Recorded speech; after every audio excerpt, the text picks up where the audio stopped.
মালিক, আজকে একটা কথা বললে। আচ্ছা ঠিক আছে, কি বলবি বল। আজকে সকাল থেকে খেয়াল করতেছি তুমি আমাকে সকালে সুন্দর করে পরিষ্কার করে মুছলা, আবার সুন্দর করে ধীরে সুস্থে চালাইতেছ। ঘটনা দেখে তো জানতে পারি? ও আচ্ছা, তোর তো বলাই হয় নাই। আজকে একটু ঠিকভাবে চলবি। আজকে আমার একটা গার্লফ্রেন্ড উঠবো, বুঝলি? ও তাই নাকি? তুমি একা উঠলে গড়তে ফেলো আর গার্লফ্রেন্ড উঠলে রাস্তা পরিষ্কার খোঁজো, বুঝলাম। হ্যাঁ, চুপ কর তো, সুন্দর করে চল।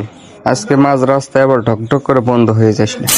তাই যে বলি, আজকে না তুমি এত ভদ্র হয়েছ। কালকে সস্তায় কিছু তেল তুইলা যেভাবে দৌড়াইছ, আমার সাইলেন্সারও কালকে হাফাইছে জানা। কালকে একটু তাড়াহুড়া ছিল, যাই হোক আজকে একটু সাবধানে চল।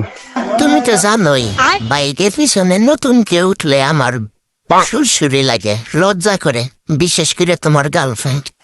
তুই একদম বদমাস বাইক, বুঝছ? আমি বদমাইশ না, একলা থাকলে আমারে মারো, আর গার্লফ্রেন্ড উঠলে বলো বাইক খুব ভালো। চুপ কর, লজ্জা কর, মানুষ শুনবো। আরে ভাই শোনো, একটা কথা বলি। কি কথা, তাড়াতাড়ি বল। আজকে তোমার পিছনে যে যে বসবে সে কি সেই মাইয়া না? ধরে নিয়ে তুমি গত মাসে ঘুরতে গেছিলে আর ফুইছিলে, এটা আমার গার্লফ্রেন্ড। এই চুপ, এসব কথা কসকে? হ্যাঁ, কেন চুপ করমু?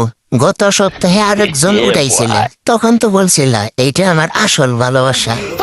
এ ভাই থাম, তুই আমার মান সম্মান নষ্ট করবি নাকি? মান সম্মান পুরাই শেষ করবি। মান সম্মান? প্রেম করো তুমি তিনজনের সাথে, আর মান সম্মান বাঁচাইতে কো আমারে? তুই কিন্তু ইদানিং একদম বদমাইশ হয়ে যাইতেছিস দিন দিন। বদমাইশ না, আমি সব দেখি, কে কখন উঠে সব আমার সিটে মনে রাখে। তুই আবার আমারও হুমকিও দিতেছ। হুমকি না, সতর্কতা। ভালো হয়ে যাও বন্ধু, ভালো হয়ে যাও। বুঝছি, তুই এভাবে চুপ থাকবি না।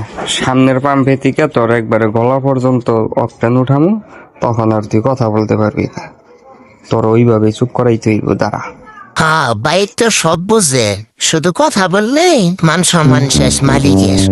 লুল।